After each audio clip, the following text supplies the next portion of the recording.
549면 열왕기상 19장 1절에서 10절까지 말씀을 봉독해 드립니다. 열왕기상 19장 1절에서 10절까지의 말씀입니다. 아합이 엘리야가 행한 모든 일과 그가 어떻게 모든 선지자를 칼로 죽였는지를 이세벨에게 말하니 이세벨이 사신을 엘리야에게 보내어 이르되 내가 내일 이맘때에는 반드시 내 생명을 저 사람들 중 한 사람의 생명과 같게 하리라. 그렇게 하지 아니하면 신들이 내게 벌 위에 벌을 내림이 마땅하니라 한지라.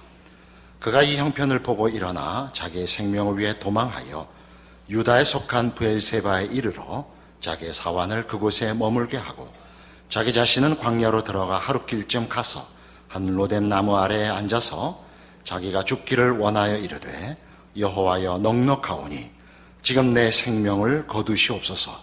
나는 내 조상들보다 낫지 못하나이다 하고 로뎀 나무 아래에 누워 자더니 천사가 그를 어루만지며 그에게 이르되 일어나서 먹으라 하는지라.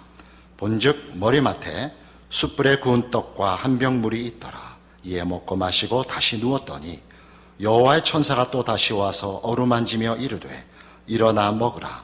내가 갈 길을 다 가지 못할까 하노라 하는지라. 이에 일어나 먹고 마시고 그 음식물에 힘을 의지하여 40주 40야를 가서 하나님의 산 호렙에 이르니라. 엘리야가 그곳 굴에 들어가 거기서 머물더니 여호와의 말씀이 그에게 임하여 이르시되 엘리야야 내가 어찌하여 여기 있느냐. 그가 대답하되 내가 만군의 하나님 여호와께 열심히 유별하오니 이는 이스라엘 자손이 주의 언약을 버리고 주의 제단을 헐며 칼로 주의 선자를 죽였음이오며 오직 나만 남았거늘 그들이 내 생명을 찾아 빼앗으려 하나이다.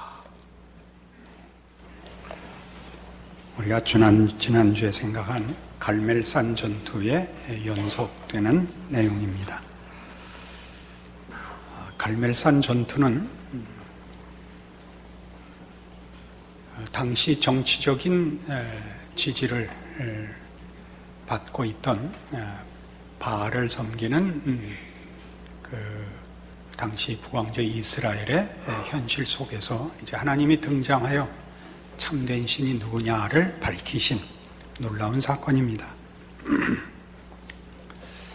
그럼에도 불구하고 갈멜산 전투는 그렇게 간단하게 결론이 나지를 않습니다.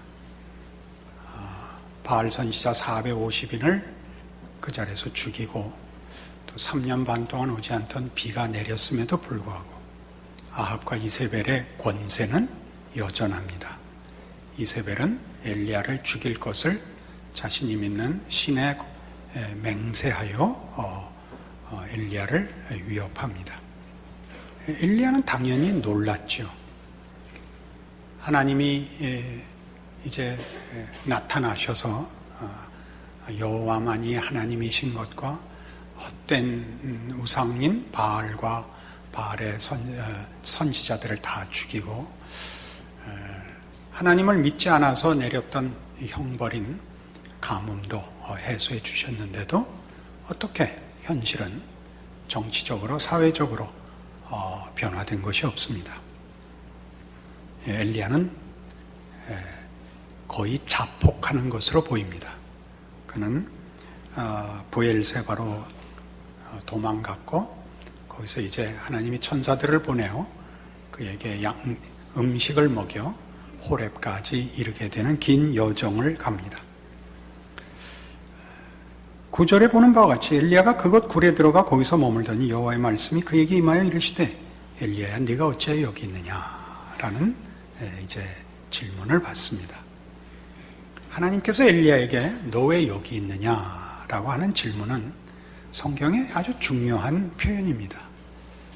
아담이 하와와 함께 먹지 말라는 과실을 먹고 죄책을 느끼고 숨었을 때 하나님이 찾아오신 음성도 이것입니다.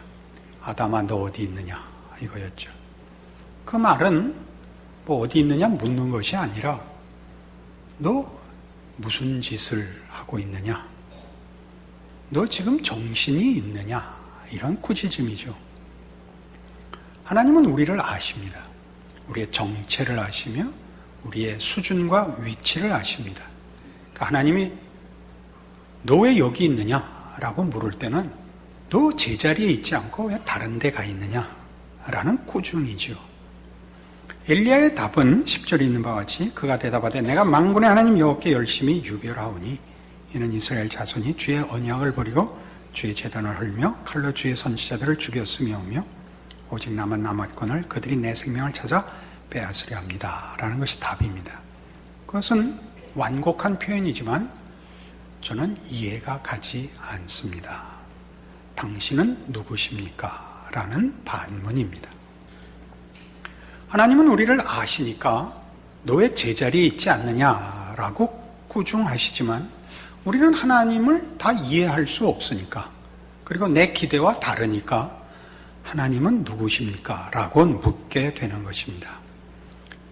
이것은 지금 엘리야 자신에게 일어나는 혼동일 뿐만 아니라 혼란스러운 현실일 뿐만 아니라 이 열왕기가 쓰여졌을 당시에 그 첫 번째 대상이었던 독자들, 청중들, 바벨론 포로가 되고 그 나라의 멸망으로 인하여 세계로 흩어졌을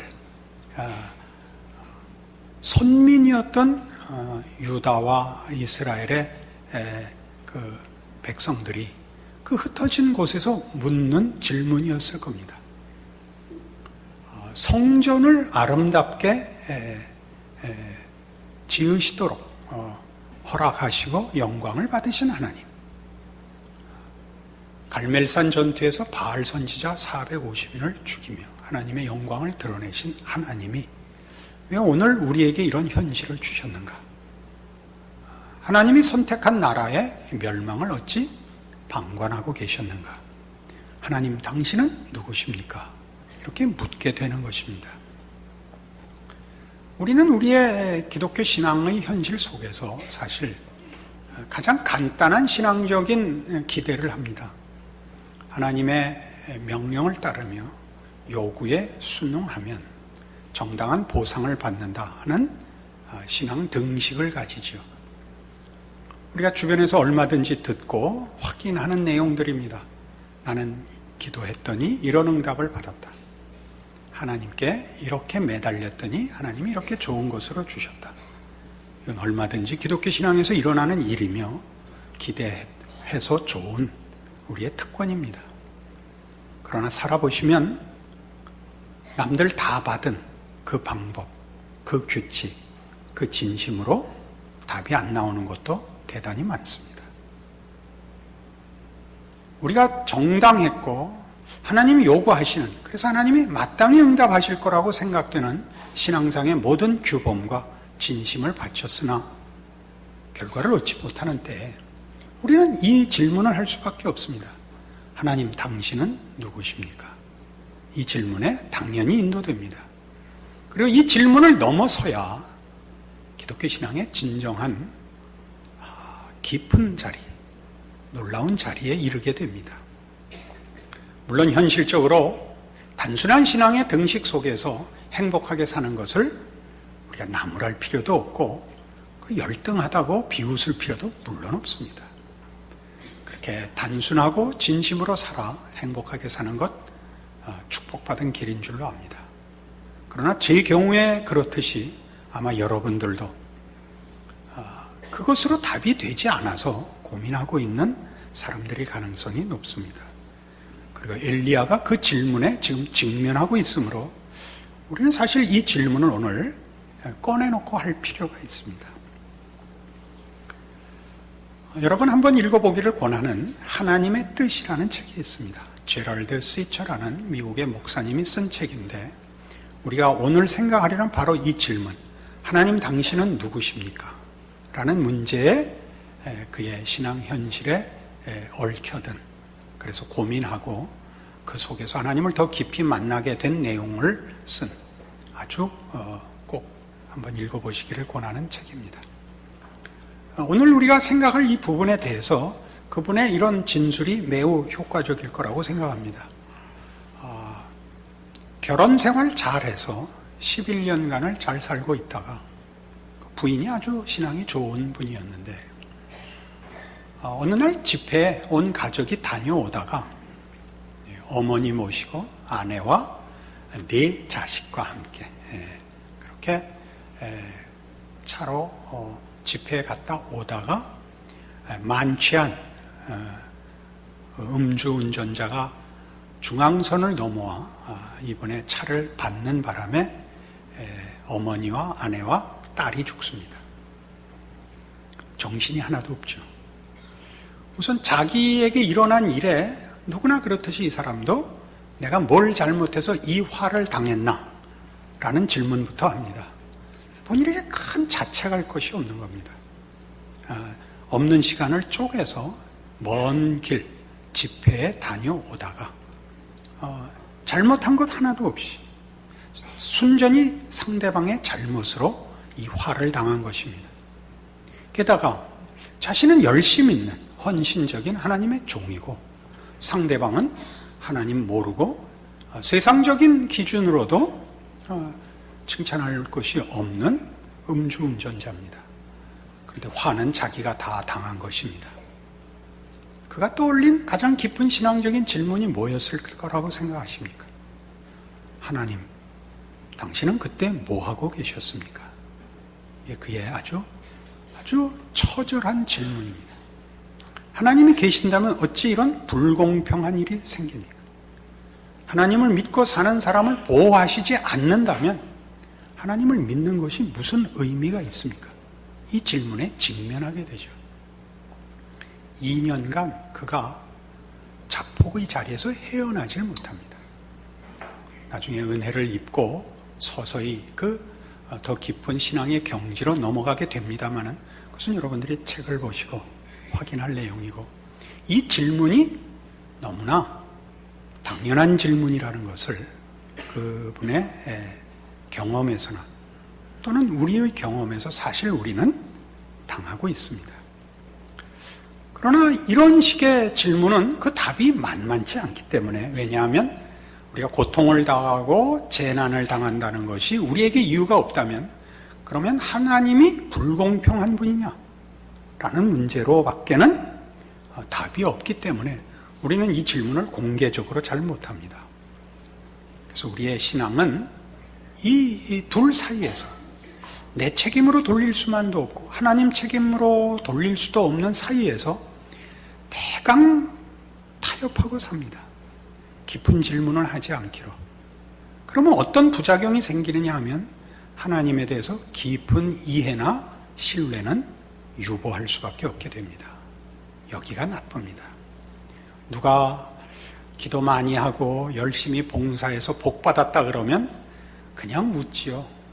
같이 기뻐할 수가 없습니다. 자긴 그렇게 안 되니까. 누가 기도해서 기적과 놀라운 감동을 받았다 그러면 그냥 웃지요. 비난할 수도 없고 동참할 수도 없는 것입니다. 이 문턱을 우리는 성경의 인도함을 따라 빨리 넘어서야 합니다.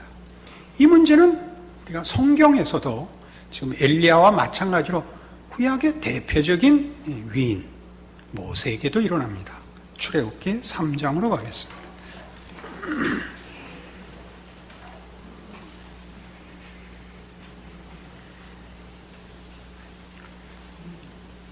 출애굽기 3장 10절 하나님이 모세를 부르시고 이제 애굽의 구원자로 보내시는 그 장면입니다. 이제 내가 너를 바로에게 보내어 너에게 내 백성 이스라엘 자손을 애굽에서 인도하여 내게 하리라. 모세가 하나님께 아뢰되 내가 누구이기에 바로에게 가며 이스라엘 자손을 애굽에서 인도하여 내리까? 하나님이 이르시되 내가 반드시 너와 함께 있으리라.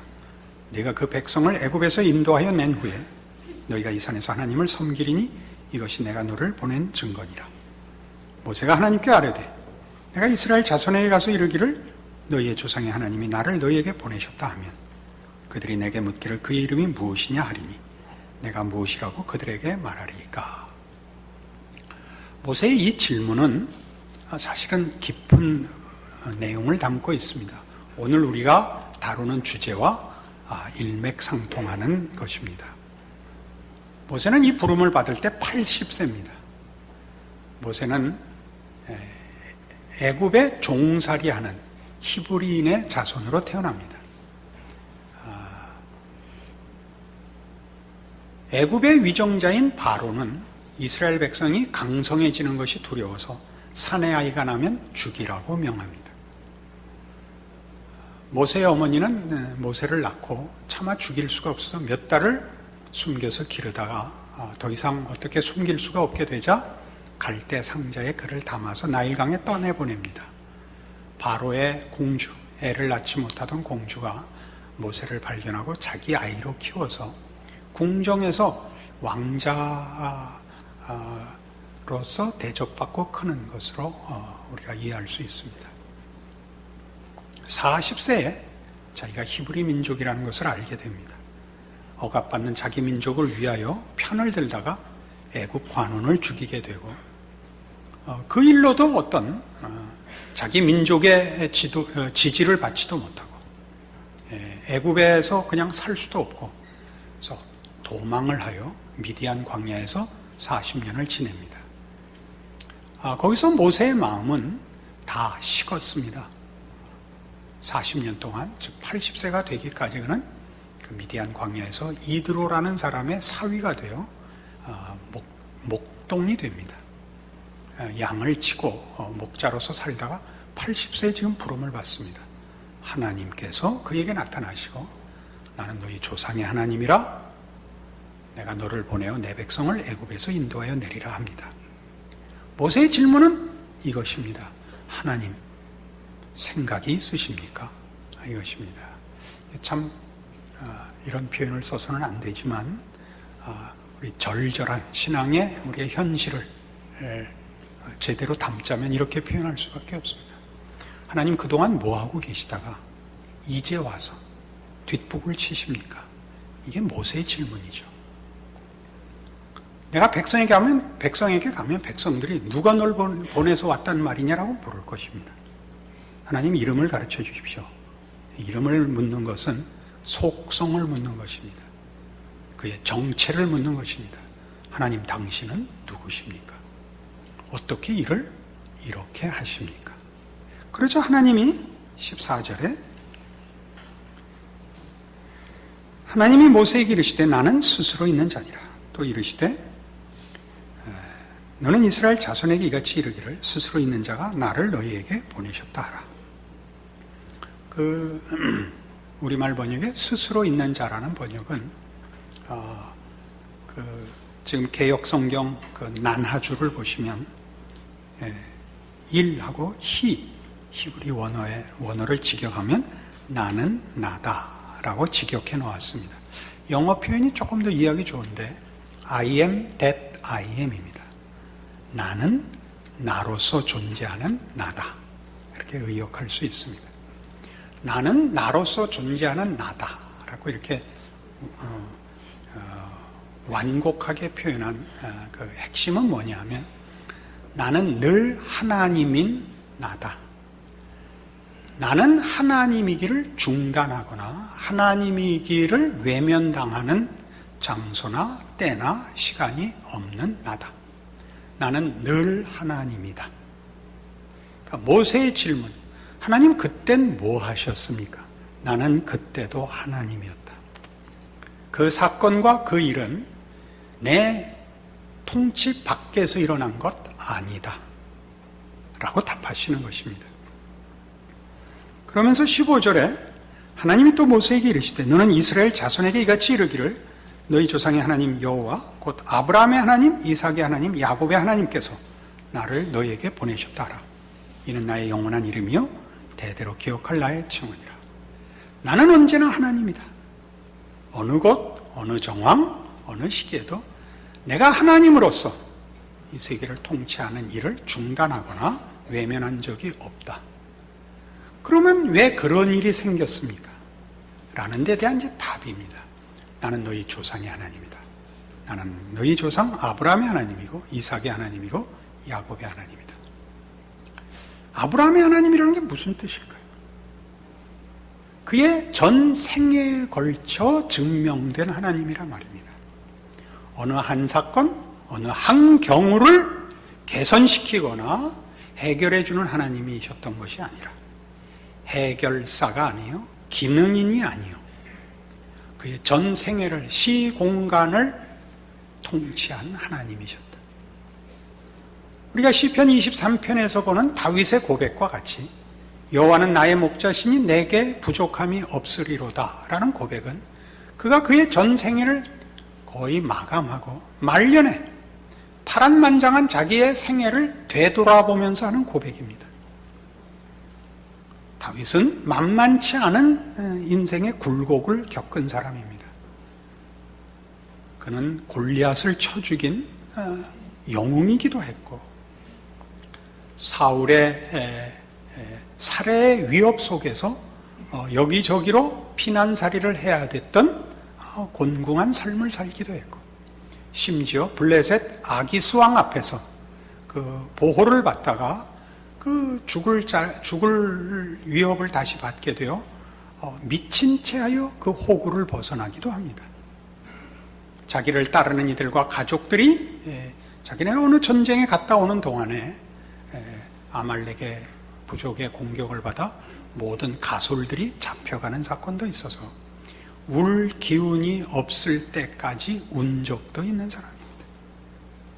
그 모든 일들을 그 당시에는 견딜 수 없는 고통이었고 이해할 수 없는 일이었지만 생애를 다 끝장에 와서 되돌아 보니까, 반추해 보니까 그 모든 것 속에 하나님은 그때도 하나님이셨더라 이겁니다. 물론 우리는 여기서 이 한 가지 질문을 덧붙일 수 있습니다. 하나님이 결국 우리의 항복을 받아내시고 선을 이루신다면 꼭 고통과 재난으로 인도할 필요는 무엇이 있는가 하는 게 남는 질문이 되겠죠. 하나님은 어떤 경우에도, 어떤 사건 속에도, 어떤 정황 속에서도 하나님은 늘 하나님이시고 우리의 삶의 어느 경우도 하나님의 통치 아래 있다는 것은 사실 신자들에게는 큰 위로입니다만, 그 하나님이 그 길을 궁극적으로 승리케 하시며 복을 주실 하나님이 우리를 울게 하시고 우리를 비통하게 하신다는 것은 사실 이해가 가지 않습니다. 그게 아까 얘기했던 제럴드 시처의 질문이었고 지금 모세의 질문이고 엘리야의 질문입니다. 여긴 중요한 문제가 있습니다. 호세아 6장에 가시면 구약성경 1261페이지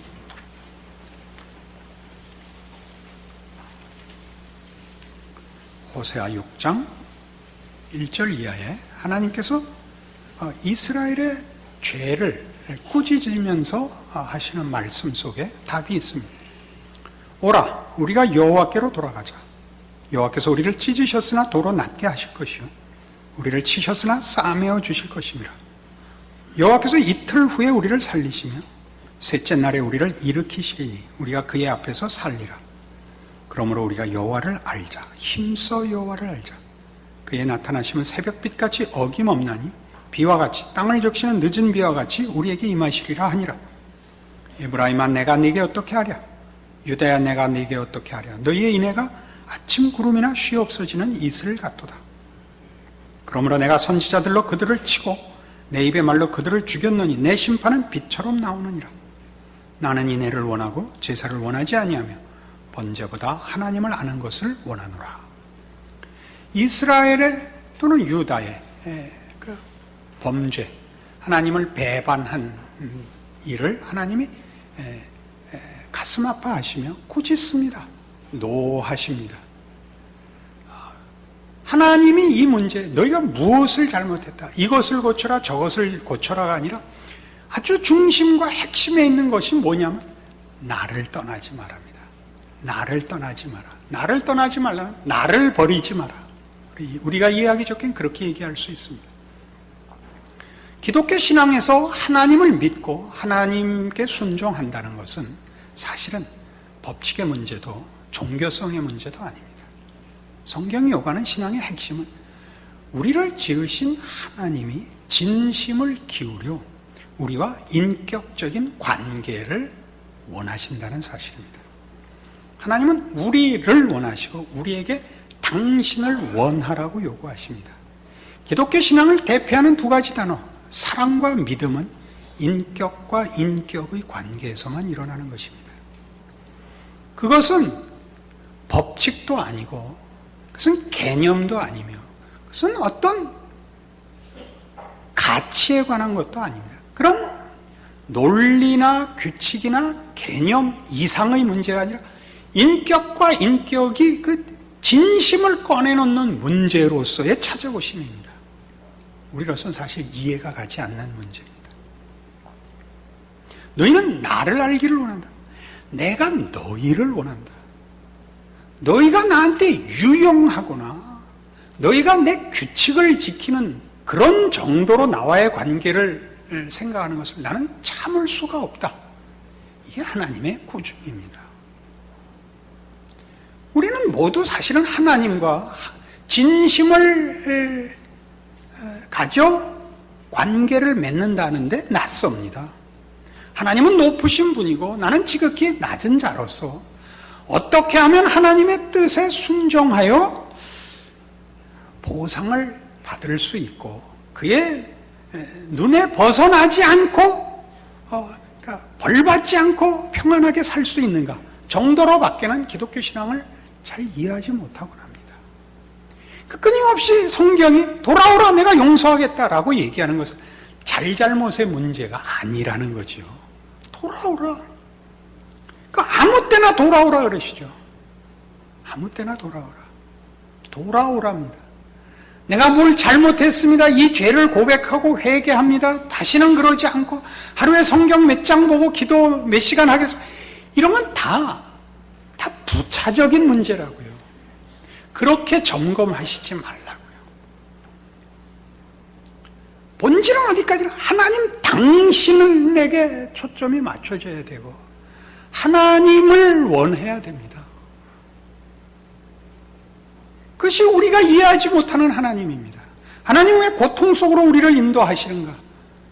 욥기의 중요한 질문이지요.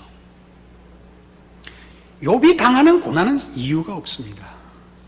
순전히 이유는 이거 하나입니다. 사단이 묻습니다. 하나님께. 하나님 먼저 사단에게 뭐라 그러셨죠? 너는 왜 이렇게 밤낮 트집 잡으려고 돌아다니냐? 욥을 봐라. 아니 하나님이 욥한테 잘해주니까 그러지 잘해주지 않는데도 하나님 믿을 사람이 어디 있습니까? 그래? 그럼 어디 해보자. 그래서 이제 욥은 애꿎은 시험물이 된 것이죠. 욥은 모든 재산을 잃고 자녀를 잃고 본인이 병드는 자리까지 압박을 받습니다. 욥이 당황스럽죠. 왜 이런 일이 생기는가? 뭐 정신이 하나도 없습니다. 친구 셋이 찾아옵니다. 너 빨리 회개해라. 나 회개할 거 없다. 야, 네가 잘못하지 않았는데 그럼 하나님이 벌을 준단 말이냐? 너 곧다우로 말하는 것만 봐도 너 벌써 잘못한 거다. 나 그렇지 않다. 내가 뭘 잘못했는지 한번 들춰봐라. 그래서 긴 논쟁이 벌어지죠. 친구들이 할 말을 잃습니다. 나 잘못한 거 정말 없다. 그 왜 일이 생겼는가? 나도 그게 답답하다. 나 하나님 한번 만났으면 좋겠다. 하나님이 나중에 등장하십니다. 욥의 질문은 결국 이겁니다. 하나님 왜 공정하지 않으신 것 같습니다. 하나님은 원칙이 없는 것 같습니다. 하나님 생각이 없으신 것 같습니다. 그렇지 않고서 왜 이런 일이 생깁니까? 하나님이 욥에게 자연을 보여주십니다. 너 이 모든 것을 아느냐? 우박창고를 보았느냐? 하마의 힘이 어디서 나오는지 아느냐? 네가 자연에 대해서라도 전부 이해하고 있느냐? 욥이 이제 깨우치죠. 하나님은 우리보다 생각이 더 깊으시고 넓고 무한히 높다. 내가 이해하지 못한다고 하나님이 틀렸다고 얘기할 수 없다. 이게 결론입니다. 맞습니다. 하나님의 생각은 우리가 다 이해할 수 없습니다. 하나님이 이 모든 자연을 만드셨고 의롭게 선하게 다스리고 계십니다. 그 사실을 내가 부인할 수 없습니다. 내가 불평한 것은 나 하나가 당한 억울함으로 인하여 하나님을 비난한 것인데 그거는 정당하지 못했습니다. 회개합니다. 이렇게 끝나는 겁니다. 우리가 당하는 억울함, 불공평함에 지금 매여 있는 것이죠. 사실 인간이 자신의 고통과 자신의 억울함을 벗어나서 공정해지고 객관화될 실력은 없습니다. 그러나 성경이 하는 얘기는 우리가 말하는 불공평은 불공평이 아니라는 거죠. 하나님은 우리보다 생각이 높으십니다. 깊으십니다. 우리를 우리보다 더 편드십니다. 그것을 요한복음 14장에서는 이렇게 얘기합니다.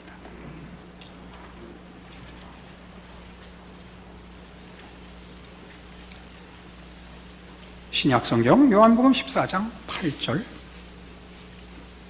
빌립이 이르되 주여 아버지를 우리에게 보여주옵소서 그리하면 족하겠나이다. 예수께서 이르시되 빌립아 내가 이렇게 오래 너희와 함께 있으되 네가 나를 알지 못하느냐. 나를 본 자는 아버지를 보았거늘 어찌하여 아버지를 보이라 하느냐. 내가 아버지 안에 거하고 아버지는 내 안에 계신 것을 네가 믿지 아니하느냐. 내가 너희에게 이르는 말은 스스로 하는 것이 아니라 아버지께서 내 안에 계셔서 그의 일을 하시는 것이라. 내가 아버지 안에 거하고 아버지께서 내 안에 계심을 믿으라. 그렇지 못하겠거든 행하는 그 일로 말미암아 나를 믿으라. 빌립이 왜 예수님 보고 아버지를 보여주옵소서라고 했을 것 같습니까? 그가 기대하는 하나님의 등장은 해방자여야 됐습니다. 모든 문제를 해결해야 되는데 이 메시아, 하나님이 보내신 메시아며 동시에 성자 하나님인 자신이 오셔서 무대 위에 서질 않고 무대 뒤에 계시는 겁니다. 이 제자들을 이끌고 그저 하루하루 살아가고 계시죠. 정치, 경제, 사회에 어떤 큰 영향을, 주도권을 쥐지도 않고 권세를 가지지 않으십니다. 그냥 그날 하루 행로를 가시고 만나는 일에 기적을 일으키실지라도 그것은 사소한 한 개인의 개인적인 행로일 뿐입니다. 빌립이 이 질문을 하죠. 하나님을 보여주십시오. 아버지를 보여주십시오. 빌립아, 지금 하나님이 네 옆에 와 있는데 모르겠느냐? 너희 하나를 돕고 섬기고 있는데 하나님이 누구신지 모르겠느냐? 이렇게 묻습니다. 하나님이 예수 안에 오셔서 우리 모두와 함께 하시는 것이 신약 시대입니다. 그는 임마누엘입니다. 하나님이 우리와 함께 계시다입니다. 우리의 고통 속에 함께하고 계십니다. 우리의 억울한 현실 속에 함께하고 계십니다. 그 억울함과 고통이 우리로서는 이해되지 않지만 그 고통 속에 하나님이 너 여기 한번 갔다 와라, 이 고생 한번 해라 라고 우리를 방치하거나 우리 홀로 어느 시험 과정을 겪게 하는 것이 아니라 우리가 걷는 고통과 억울함과 비탄의 자리에 하나님이 우리와 함께 우리 손을 잡고 그 과정을 걸으시는 겁니다. 우리의 억울함은 고통밖에 기준이 없기 때문이죠. 하나님은 그 고통 속에서 우리를 빚으십니다. 뭘 빚죠? 하나님이 우리와 이해의 관계거나 법적 관계거나 기계적 관계가 아니라는 것이죠. 하나님은 우리 편입니다. 우리를 원하셔서 내가 있는 자리, 내가 처한 환경에 함께 오셔서 우리의 삶을 함께 겪으십니다. 그럼 됐죠. 하나님이 나와 함께 하고 계십니다. 그것이 모든 신자들의 현실이요. 무엇으로도 방해할 수 없는 하나님이 우리를 향하여 가지신 진심입니다. 호세아에서 아까 본 바와 같이 우리에게도 나에게 신실하라 라는 명령 앞에 우리가 서 있음을 알게 됩니다. 하나님은 우리에게 신실하십니다. 2000년 전에 그 아들을 보내어 십자가에 못 박으신 그 하나님이 그 예수 안에서 오늘 우리와 함께하고 있는 것이 모든 성도들의 현실입니다. 우리가 가지는 신앙의 가장 중요한 핵심입니다. 우리의 고통은 하나님을 알지 못하는 데 있습니다. 우리 인생을 하나님이 그의 능력과 지혜 안에서 신비롭게 인도한다는 사실을 모르는 데 있습니다. 하나님을 아는 문제의 인도함을 받고 있다면 우리의 고통과 우리의 절망은 우리로 하여금 다른 모든 것을 놓고 하나님께 더 집중하며 하나님께만 나를 헌신하는 일에 너무나 좋은 환경과 기회가 될 것입니다. 그 일을 감사할 수 있게 되면 기독교 신앙은 능력으로 가득 차고 여러분의 인생은 기적과 신비로 가득 찰 것입니다. 그것은 모두가 작정할 필요가 없이 이미 그렇게 인도된 길이고 여러분의 이해와 공감과 만족보다 우선해서 하나님이 그렇게 하시는 모든 성도들의 현실입니다. 그 사실을 오늘 말씀을 통하여 여러분의 것으로 이해하고 누리시는 오늘의 복된 말씀이 되기를 원합니다. 기도하십시다. 하나님 아버지 은혜를 감사합니다. 우리로 하나님의 자녀 삼으셨고 우리의 하나님이 되사 우리 곁에 오시며 우리 안에 오시며 우리의 삶에 찾아오심을 이제 말씀으로 확인합니다. 우리의 고통과 억울함은 우리의 이기심 때문일 것입니다. 하나님의 거룩하심과 우리를 향한 사랑을 기준하여 하나님을 알게 하옵소서, 믿게 하옵소서, 믿음으로 승리하게 하옵소서. 지금은 우리 주 예수 그리스도의 은혜와 하나님 아버지의 극진하신 사랑과 성령님의 교통하심이 하늘 하나님의 자녀가 되어 그의 사랑을 받는 자 됐다는 믿음의 현실, 복된 우리의 삶 확인하고 주와 함께 사는 우리의 인생 되리라, 승리하는 우리의 믿음 되리라 약속하고 돌아가는 심령들 위해 영원토록 함께 있을지어다.